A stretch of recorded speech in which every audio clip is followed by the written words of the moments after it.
ఇందాక ఏబి వెంకటేశ్వరరావు గారు ప్రెస్ మీట్లో కూడా క్లియర్గా ఒకటి చెప్పాడు. ప్రశ్న రావణ్ అనే వ్యక్తిని టార్గెట్ చేసుకుంటూ ముందుకెళ్ళారు. ఇంకా క్లియర్గా చెప్పాలనుకుంటే అతను దేవుణ్ణి కించపరిచింది ఎక్కడా లేదు. ఇక మావోయిస్ట్ని సపోర్ట్ చేస్తూ ఎక్కడ మాట్లాడలేదు.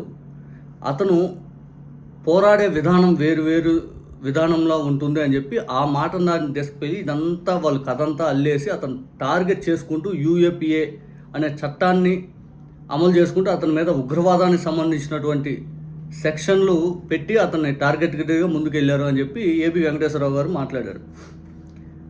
కానీ ఇక టీడీపీ వాళ్ళు ఏం చేస్తున్నారు తెలుసా?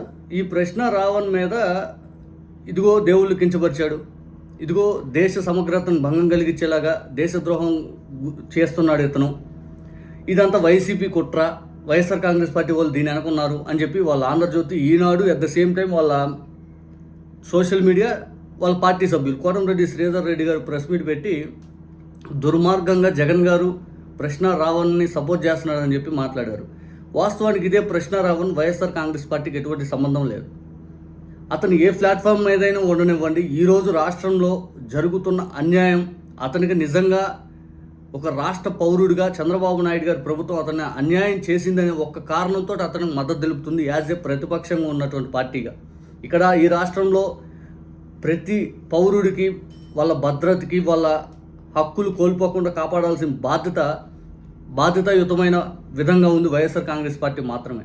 తెలుగుదేశం, జనసేన వాళ్ళు ఎంత అరాచకం చేస్తున్నారో మనం అందరం చూస్తూ ఉన్నాం. మిగిలిన పార్టీలు ఏ ఒక్కరు కూడా ప్రశ్న రావణ్కి మద్దతుగా రాలా, ఒక సిపిఐ సిపిఎం తప్పితే కాంగ్రెస్ వాళ్ళు కూడా రాలా. ఇక ఇదే ప్రశ్న రావణ్ గతంలో జగన్మోహన్ రెడ్డి గారిని విమర్శించిన వీడియోలు ఇప్పుడు YSR Congress party social media handles చాలా పెద్ద ఎత్తున ఇప్పుడు వైరల్ అవుతూ ఉన్నాయి. ఇందాక కోటంరెడ్డి శ్రీధర్ రెడ్డి గారు ప్రెస్ మీట్ పెట్టాక విత్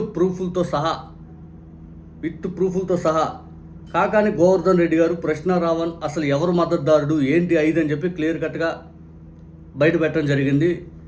ఇదే ప్రశ్న రావణ్ ఎక్కడ కూడా చంద్రబాబు నాయుడు గారిని, నారా లోకేష్ గారిని ఎక్కడ విమర్శించలా, జగన్ గారిని విమర్శించారు. ఆ తర్వాత ఇప్పుడు పవన్ కళ్యాణ్ గారిని విమర్శించారు. ఇదే ప్రశ్న రావణ్ వెనక టీడీపీ ఉందా అనే అనుమానాలు రేకెత్తిచ్చేలాగా కాకాని గోవర్ధన్ రెడ్డి గారు అయితే ప్రెస్ మీట్లో చెప్పడం జరిగింది. ఇప్పుడు ఎవరున్నారు? కోటంరెడ్డి శ్రీధర్ రెడ్డి గారు మాట్లాడిన మాటలకి ఒక రకం కౌంటర్ దానికంటే కూడా టీడీపీ మొత్తం రాజకీయ క్రీడకి ఇది కౌంటర్గా నేను చెప్పొచ్చు. ఇక్కడ దాంట్లో చూడొచ్చు మనం ఇక్కడ. అసలు ఈ రావణ్ ఎవరు మనిషి, ఎవరికి సంబంధించినటువంటి వాడు? ఒక విధంగా చెప్పాలంటే మీకు సంబంధించినటువంటి వాడు. తెలుగుదేశం పార్టీలో చర్చ జరుగుతుంది, పవన్ కళ్యాణ్ ఎదిరించడానికి మీరు పెంచినటువంటి మొక్క రావణ్ అని చెప్పి ఒకసారి మీకే చూపిస్తా. ఈ రావణ ఆ రోజు నిజంగా వైఎస్ఆర్ కాంగ్రెస్ పార్టీకి సంబంధించినటువంటి వ్యక్తి అయితే మా మీద ఎన్ని రకాలైనటువంటి విమర్శలు చేశాడు జగన్మోహన్ రెడ్డి గారి మీద, వైఎస్ఆర్ కాంగ్రెస్ పార్టీ ప్రభుత్వం మీద. ఒకసారి మీరే చూడండి. జగన్ అన్న నీకు ప్రజలంటే అని చెప్పి మా మీద ఒక విమర్శ పెట్టాడు. మరొకటి ఉద్యోగులకు జగన్ అన్న రోడ్లు అని చెప్పి పెట్టాడు. వైఎస్ఆర్ సిపికి అల్జీమర్స్ అని చెప్పి పెట్టాడు. అంటే ఈయన మా మనిషి మీరు చెప్పేదాని ప్రకారం. ఎన్టీఆర్ హెల్త్ యూనివర్సిటీ పేరు మార్పు వెనక మాస్టర్ ప్లాన్ అని చెప్పి ఒకటి పెట్టాడు. ఆ తర్వాత పవన్ కళ్యాణ్ పెళ్లితో నీకొచ్చిన నొప్పేంటి జగన్ అన్న అని చెప్పి పవన్ కళ్యాణ్ సమర్థిస్తా, జగన్మోహన్ రెడ్డి గారిని విమర్శిస్తా ఒక ట్వీట్ పెట్టాడు. ఆ తర్వాత పాపం మహానేత రాజశేఖర రెడ్డి గారు ఆయన చనిపోయినా కూడా నేను కన్న కళ నా బిడ్డ పాలనలో నెరవేరిన వేడ అని చెప్పి ఆయన్ని కూడా వదిలిపెట్టకుండా దాని మీద ఒక ట్వీట్ పెట్టాడు. దాని మీద రాజశేఖర రెడ్డి గారి మీద సుబ్బబాబు నీ టాలెంట్ ఏంటి అని చెప్పి ఆయన మీద, పాపం కరణం ధర్మశ్రీ మీద రకరకాలైనటువంటి విమర్శలు చేస్తూ ఆయన పెట్టినటువంటి పోస్ట్ ఇది. చంద్రబాబు ఆయన బాలకృష్ణ సింహం అని చెప్పి చెప్తూ బాలకృష్ణ మీద పెట్టినటువంటి పోస్ట్ ఇది. బాలకృష్ణ పొగుడుతూ బాలకృష్ణ సింహం అని చెప్పి పెట్టినటువంటి పోస్టు.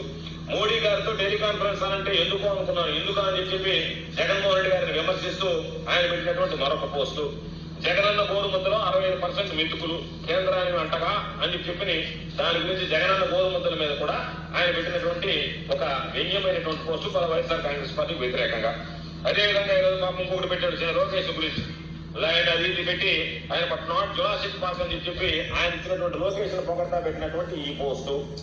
ఆయన మళ్ళీ ఇంకొకటి పెట్టాడు లోకేష్ లైవ్ పెట్టినోడు పప్పు అయితే రికార్డెడ్ పెట్టినోడు ఎవరు అని చెప్పి జగన్మోహన్ రెడ్డి గారి కన్నా లోకేష్ సమర్థుడు అని చెప్పి ఆయన పెట్టినటువంటి పోస్ట్ ఇది. ఆ తర్వాత ఇంకా ఇది ఈ విషయంలో పవన్ కళ్యాణ్ సపోర్ట్ గా పెట్టినటువంటి పోస్టర్ అది.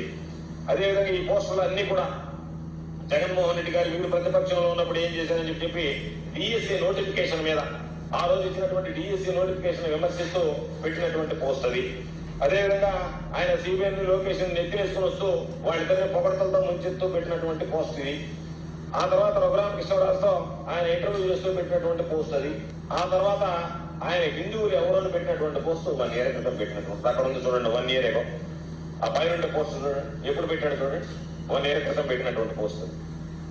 అదేవిధంగా ఆయన హిందూయిజం సెక్యులరిజం మీద అదే దాంట్లో కింద చూడండి 1 year ago. ఇది కూడా కింద కూడా చూడండి 1 year. ఈ పోస్ట్ చూడండి 1 year క్రితం పెట్టింది. అది చూడండి 1 year క్రితం పెట్టినటువంటి పోస్ట్.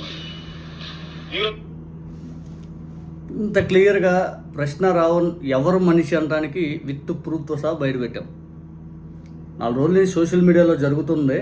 ఇక వైఎస్ఆర్ కాంగ్రెస్ పార్టీ శ్రేణులకు కూడా విసుకొచ్చింది. ఎందుకంటే ఇదే ప్రశ్న రావణ్ బురద పోయడానికి ప్రతిసారి మీ రాజకీయ కెరీర్లో మేము ఎందుకు పావులు అవుతాం? అతను మా మద్దతుగా ఏనాడైనా ఏదైనా టాపిక్ తీసుకొని ఎత్తాడా? వాస్తవానికి అతను తెలుగుదేశం పార్టీ సభ్యుడు అని చెప్పి క్లియర్గా అతని పోస్టులతోనే అర్థమవుతా ఉంది. ఇక్కడ ఏ పార్టీ సభ్యుడైనా కానీ అతనికి కూటమి ప్రభుత్వంలో మీ మనిషి అయినా అన్యాయం జరిగింది కాబట్టి ఆ అన్యాయం జరిగిన వ్యక్తికి మేము అండగా ఉంటామని చెప్పి మా పార్టీ స్టాండ్.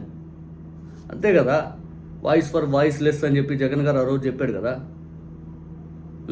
క్లియర్గా అంతే జరుగుతుంది ఇప్పుడు.